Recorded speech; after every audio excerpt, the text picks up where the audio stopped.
ውድ የሲኦል ሚዲያ ተከታታዮች እንደምን ሰነበታችሁ?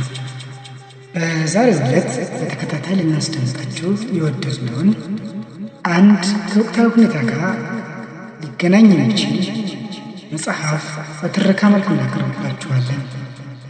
የመጽሐፉ ደራሲ አበራ ጀንበር በ1982 ዓ.ም አዲስ አበባ። የመጽሐፉ ርዕስ አባ ኮስትር።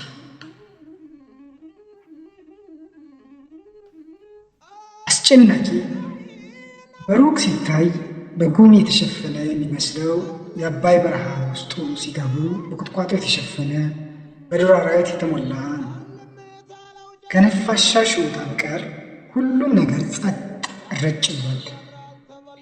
የበረሃ ሙቀት ከቀትር ፀሐይ ጋር ተባብሮ ከመቼውም የበለጠ ያቃጥላል። አንድ ቆፍጣና ገደላማ ከሆነ አንድ ዋሻ ወጥቶ ጠመንጃውን በቀኝ እጁ ይዞ ሁለት ዙር ዝናር በወገቡ ታጥቆ እዛ ላይ በግራ ጎኑ በኩል ጩቤውን ሸጉጦ ባት ተሁለት ሱሪውንና እጀ ጠባቡን አጥልቆ ጫማ ባልተጨመሩ እግሮቹ እንደ ረመጥ የሚያቃጥለውን አለት እየረገጠ በቁጥቋጦ መካከል ቀስ እያለ ይራመዳል። አንዳንዴም ከፀሐይ ቃጠሎ የተነሳ በግንባሩ ኩለል እያለ የሚወርደውን ላብ በእጁ እየጠረግ ያደርጋል። በዓይኑም አካባቢው ሲቃኝ አንዳች ነገር የሚፈልግ ይመስላል። ከበስተኋላው 3 ሰዎች እንደሱ አካባቢውን እየቃኙ ይከተሉታል። አያት ወንድም ጋሻይ አለ ከበስተኋላው ከነበሩት አንደኛው በድንገት። ድኩላዋን አይደል የምትለኝ? አይቻታለሁ አለ ቆፍጣናም ብለውሳስ። ድኩላዋ የሰዎችን ድምፅ ኮሽታ ሰምታ በአራት እግሯ እንጣጥ እያለች ለማምለጥ ስትሮጥ አስጨናቂ አኮማትሮ አስቀራት። ከሚከተሉት መሃል እጅጉ ጩቤውን ከአፎቱ አውጥቶ ገነጣጠላትና የበረሃ ምሳ ተበላ። ለጉዞ ሲነሱ የተረፈውን ሥጋ በል ሽፈራው ለስንቅ ይዘህ ወደ አባይ ወንዝ እንውረድ አላስጨናቂ ወንዙን በሩቅ እያመላከተ። በጉዞ ላይ እንዳሉ አንዲት አራስ ነብር ልጇን ስታጠባ አስጨናቂ ባሻገር ተመለከተ። በላት እንጂ አለ ታናሽ ወንድሙ እጅጉ ወደ አስጨናቂ ቀረብ ብሎ። አስጨናቂ ግን ጠመንጃውን አልደገነባትም። እጅጉ እንደ ወንድሙ በገዳይነት ለመቀባትና ጀግና ለመባል ፍላጎት አድሮበት ሊገላት ጠመንጃውን ሲያነጣጠር ታላቅ ወንድሙ ተው አትተኩስ ብሎት በሐሳብ ተዋጠ። በተመስጦ አትኩሮ ተመለከታት። እስክታመልጥ ነው የምንጠብቀው? ወይ ግደላት ወይ ፍቀደልኝና ልቀባባት አለ እጅጉ በመቻኮልና ለመተኮስ የተዘጋጀ። ወይት አንተ ደግሞ መቸኩል ታበዛለህ፣ የጅብ ችኩል ቀንድ ይነግሣል ይል ነበር አባቴ ነፍሱን የማረውና አላስጨናቂ ወደ ትዝታ ዓለም ለመመለስ እየዳዳው። በወንድሙ ሁኔታ የተገረመው እጅጉ ለምንድን ነው ነባርን የማልገላት ሲሉ ጠየቀ በትህትና። ባልባሌ ጉዳይ የሚኩራራው ሰው ትንከት ለማኳሰስ እንግዲህ ጀመረ። ሊቀመጥ ሊነሳ አንደ ሙሌ ገድሎ ያውም ለ30 እየተባለ የሚዘፈነውን አስታውሶ አበው እመጫት አውሬና ግልገል አውሬ መግደል ከጀግንነት እንደማያስቆጥር እንደሚናገሩ አስገነዘቡ። ወላጆቹ ስለ ልደቱ ጊዜ ሁኔታ የነገሩትን አስታውሶ የራሴ የሆነ ምክንያት አለኝ አለ፣ አሁንም በተመስጦ እንዳለ። በጉዞም ላይ ሳሉ በአባይ በረሃ ውስጥ ብቻውን ሲኳትን አንድ ሰው በሩቁ ታየ። በዚህን ጊዜ ነብር አስጨናቂ በድንገት ነቃ ብሎ አሻግሮ ወደ ሰውየው መመልከት የጀመረው ሰውየው ወደ እነርሱ አቅጣጫ፣ እነርሱ ደግሞ ወደ እሱ ሲጓዙ መሃል መንገድ ላይ ተገናኙ። የሚያውቁት ሰው ኖሮ እንደምንድነው ያወቀ ብለው ተቃቅፈው ተሳሳሙ።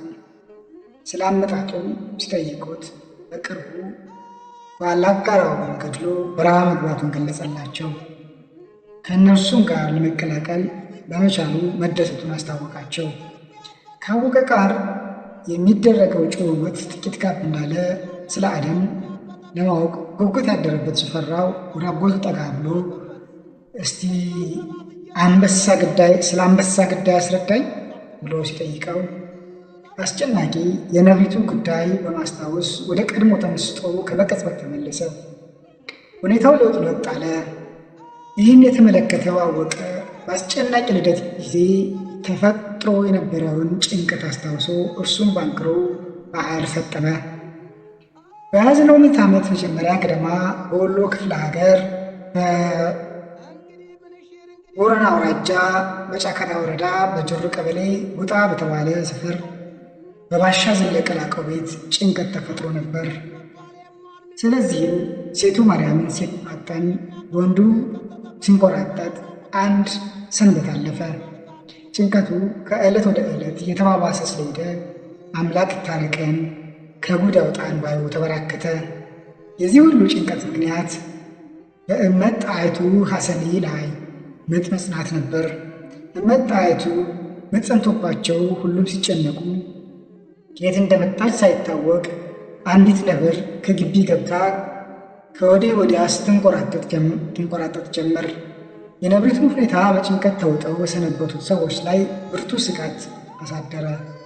ያቺ አስፈሪ ቁጡና አደገኛ አውሬ እረፍት አጥታ ከወዲህ ወዲህ የምትንቆራጠጠው በምጥ ጭንቀት ኖሯል።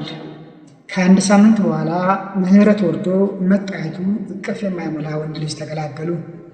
ከጥቂት ጊዜ በኋላ ደግሞ ነብሯም ወልዳ ማንንም ሳትተናኮል ልጇን ይዛ ወደ ዱር ሄደች። እመት ጣይቱ በደህና ወንድ ልጅ በመገላገላቸው አራሲቱም ነብር በሰላም ግቢውን ለቃ በመሄዷ በአካባቢው ሰፍኖ የነበረው ጭንቀት ስለተወገደ ለእግዚአብሔር ምስጋና ለማቅረብ አባቱ ባሻ ዘለቀ ለአዲሱ ወደዚህ ዓለም መጤ ተመስገን የሚል ስም አወጡለት። እናቱ ደግሞ እንዳራስ ነብር የሚፈራ የጀግና ጀግና እንደሚሆን ታይቷቸው የተዋጽኦ ስሙን በላይ አሉት። አንዲት መበለት ግን የወቅቱን ሁኔታ ለማዘከር ሕፃኑ አስጨናቂ የሚል ስም አወጡለት። አስጨናቂ ልጇን ታጠባ የነበረችውን ነብር ሲመለከት በአእምሮ ተደቅኖ የሐሳብ ስመምን ካሳደረበት ሁኔታ እንደተላቀቀ ወደ ሽፈራው ጥያቄ በመመለስ አየህ፣ የዱር አራዊት ንጉሥ የሚባለው አንበሳ በከፊል ፊት ለፊት ሲገኝ ከትከሻው ከታችኛው ክፍል ወረድ አድርጎ መምታት ወዲያው ክልትው ያደርገዋል። ስለ ረጋ ባለመንፈስ ሽፈራው የበለጠ ለማዳመጥ በመዘጋጀት ጆሮዎቹን አቁሞ እሺ ዳግምስ አለ። ለሳምባው አነጣጥሮ መምታትም ሌላው ጉዳት የሚደርስበት ምት ነው አለ። ለአደን በወጣበት ጊዜ የአደን ልምድ የነበራቸው ቀኛዝማች አድገህ የነገሩትን እያስታወሰ ሌላስ አለ ሽፈራው ይበልጥ የማወቅ ፍላጎቱ ፊቱ ላይ እየተነበበበት። ሙሉ ለሙሉ ፊት ለፊት ሲገኝ ደግሞ ለደረቱ በማነጣጠር ተኩሶ መምታት ወዲያው ነፍሱን ያሳልፈዋል ይባላል አለ እጅጉ ጣልቃ በመግባት። በመቀጠልም አስጨናቂ ግና አንበሳ ከማንኛውም አውሬ ይልቅ ሰው የማይፈራ ሊጣላ ሲፈልግ እርምጃው ፈጣን በመሆኑ አንበሳ ማደን አደገኛ ነው አለ። ለአደን ወጥቶ በነበረ ጊዜ በአንበሳ የተገደለው ጓደኛው ትዝ ስላለው እየተከዘ ከ2 ዓመት በፊት ነበር ማንኛውም ቆራጥ የአካባቢው ነዋሪ ሰው እንደሚያደርገው አውሬ ገድሎ ለመቀባትና የጊዜውን የጀግና ወግ ለማድረስ ብርቱ ፍላጎት አድሮበት አስጨናቂ ቁጥራቸው 15 ከሚደርስ አዳኞች ጋር በቀኛዝማች አድገን ባየ የቡድን መሪነት በአዋት በአዳኞች ወግ የተማማለው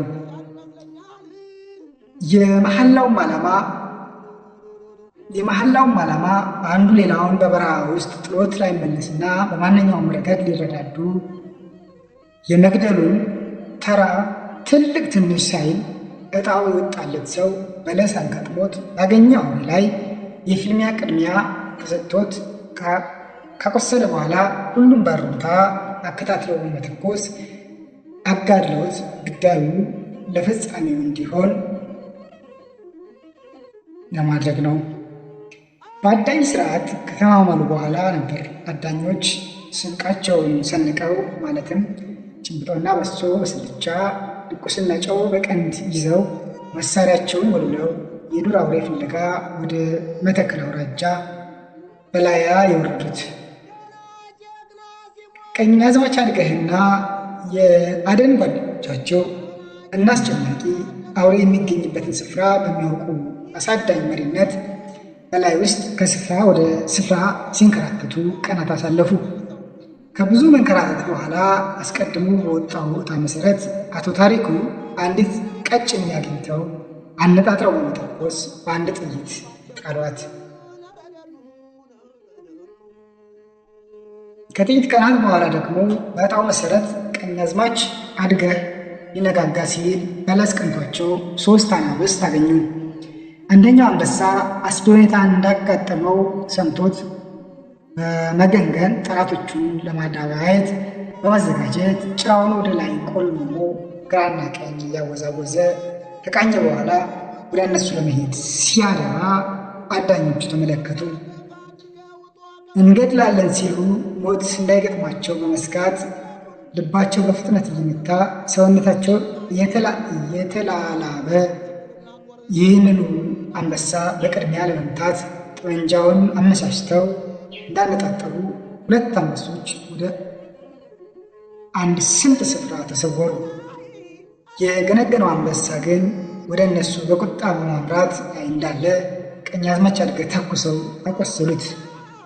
ቁጣ ያበገነው ደፋሩና ቅበጥበጡ አንበሳ እያገሳ ደሙን እያዘራ በሚተማመንበት ክንዱ የተዳፈሩትን አዳሽቀው ለመበቀል ደማቸውን በመጠጣት ስጋቸውን በመብላት ቁጭቱን ለመወጣት ወደ ሰዎቹ ሲገሰግስ ሌሎቹ አዳኞች በሩምታ በመተኮስ ከመንገድ ላይ ያስቀሩት። አንድ ጊዜ አጓርቶ ጸጥ አለ።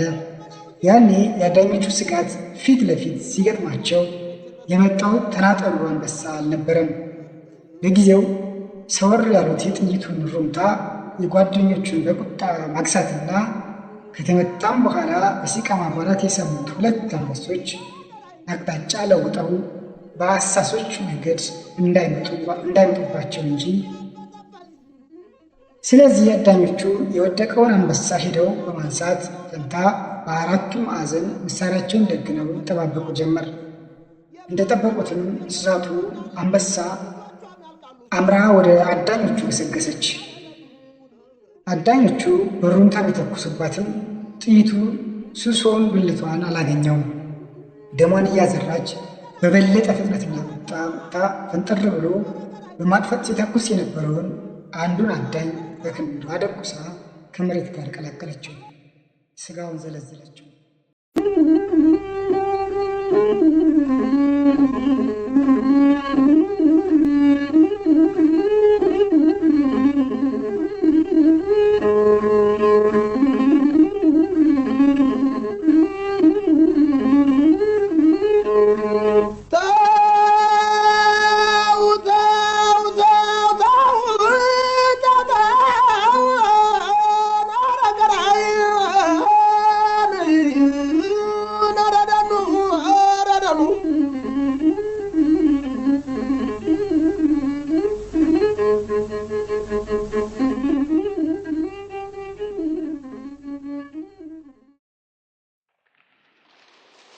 ደፈን ጓጃም ይናገር በላይ የወንዶች ቁና እንኳን ለነጭ ገመድ ለሺ ጠመንጃም አይደለም